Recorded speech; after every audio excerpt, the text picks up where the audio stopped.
Hello friends, आज के video में हम किसी त्रिभुज के केंद्रक का निर्देशांक ज्ञात करना सीखेंगे। ठीक है, देखिए फ्रेंड्स, ये जो क्वेश्चन है ये निर्देशांक ज्यामितीय क्वेश्चन है और ये क्वेश्चन बहुत ही अच्छा क्वेश्चन है, तो इसको ध्यान से देखिएगा।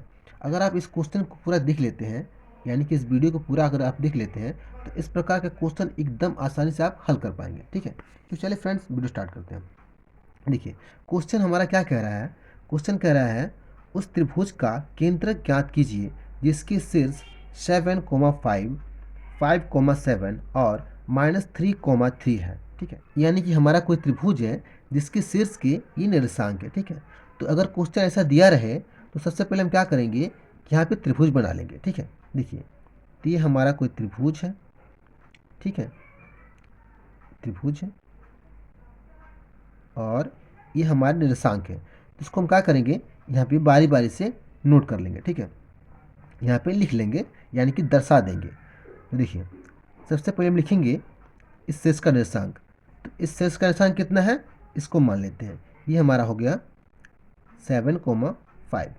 ठीक है, फिर इसका निर्देशांक क्या है, ये है 5,7 और इसका जो निर्देशांक है वो है -3,3। ठीक है, ठीक है, इतना सब हो गया, त्रिभुज बना लिया, फिर इसके शीर्ष के निर्देशांक हमने दर्शा दिए। ठीक है, अब हमको करना क्या है, हमको इस त्रिभुज का केंद्रक, यहाँ पे कोई केंद्रक होगा, इसका निर्देशांक ज्ञात करना है। ठीक है, इसका हमको क्या करना है, निर्देशांक ज्ञात करना है। तो मान लेते हैं इसका जो निर्देशांक है वो क्या है, x है और y है। इसका जो केंद्रक है, इसका जो निर्देशांक है वो x है और y मान लेते हैं। ठीक है, अब क्या करेंगे हम, सबसे पहले जो क्वेश्चन में दे दिया गया है उसको हम नोट कर लेंगे। ठीक है, तो क्या दिया है, शीर्ष दे दिए गए हैं, तो इसको मान लेते हैं कि हमारा x1 है, ये y1 है, ये x2 है, ये y2 है और ये x3 है, ये y3 है। ठीक है, इसमें से किसी को हम x1 y1, x2 y2, x3 y3 मान सकते हैं। ठीक है, तो चलिए सबसे पहले हम क्या करेंगे, इसको नोट कर लेंगे। तो मान लेते हैं कि x1 बराबर क्या है, 5 है और y1 बराबर कितना है, 7 है।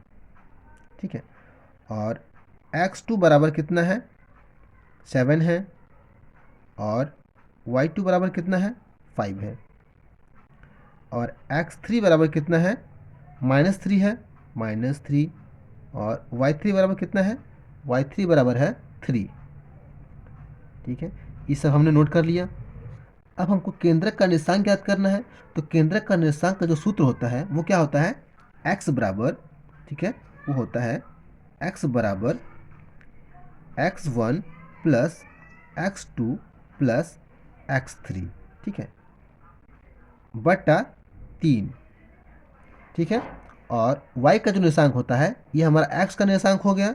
अब y का जो निर्देशांक होता है वो होता है y1 plus y2 plus y3 और बटा 3।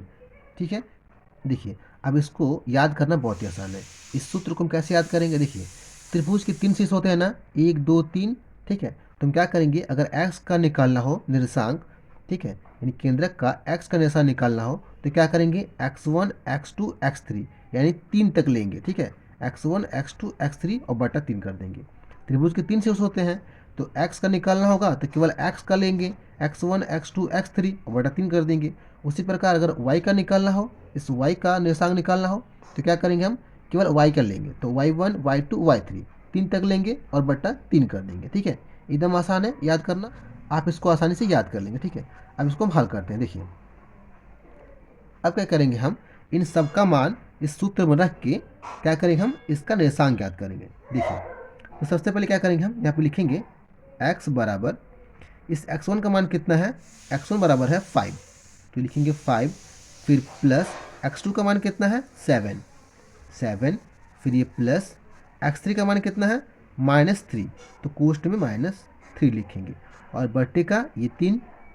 उसी प्रकार y का लिख लेंगे, y बराबर y1 का मान कितना है, 7, तो 7 प्लस y2 का मान कितना है, 5 प्लस y3 का मान कितना है, 3, तो 3 लिख दिया और बट्टे का ये 3। ठीक है, अब इसको हल करेंगे।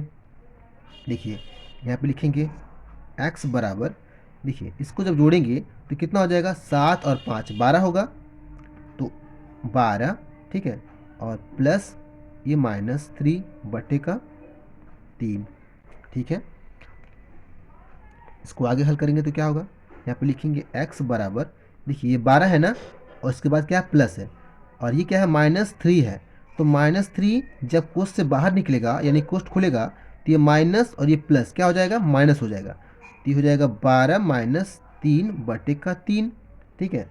और 12 में से 3 हटाएंगे तो कितना हो जाएगा, 9 होगा। तो बराबर 9/3। अब इसको काटेंगे यानी कि 9 में 3 से भाग देंगे तो कितना होगा, 3×9 बराबर 3, यानी कि x का जो निर्देशांक हुआ वो कितना हो गया, 3 हो गया, ठीक है। अब इसी प्रकार इसको हल करेंगे, यहाँ पे देखिए ये y बराबर 7 और 5 कितना हो जाएगा, 12 होगा, 12 और 3 15 होगा, तो 15 और बटे का ये 3, ठीक है। अब 15 में 3 से भाग देंगे तो कितना होगा, 3×5 = 15, 5 बार में तो 5, यानी कि y बराबर कितना हो गया, 5 हो गया, ठीक है। तो ये हमारा त्रिभुज का केंद्र का निर्देशांक हो गया। x बराबर कितना हुआ, x बराबर 3 और y बराबर कितना हो गया, ये y बराबर 5 हो गया, ठीक है। ये हमारे त्रिभुज के केंद्रक के निर्देशांक हो गए, तो ये आंसर हो गया, ठीक है फ्रेंड्स। तो इस वीडियो में इतना ही। अगर वीडियो पसंद आई है तो वीडियो को लाइक करें, चैनल को सब्सक्राइब करें और शेयर करना तो बिल्कुल ना भूलिए, ठीक है, शेयर ज़रूर करिए। Thank you friends.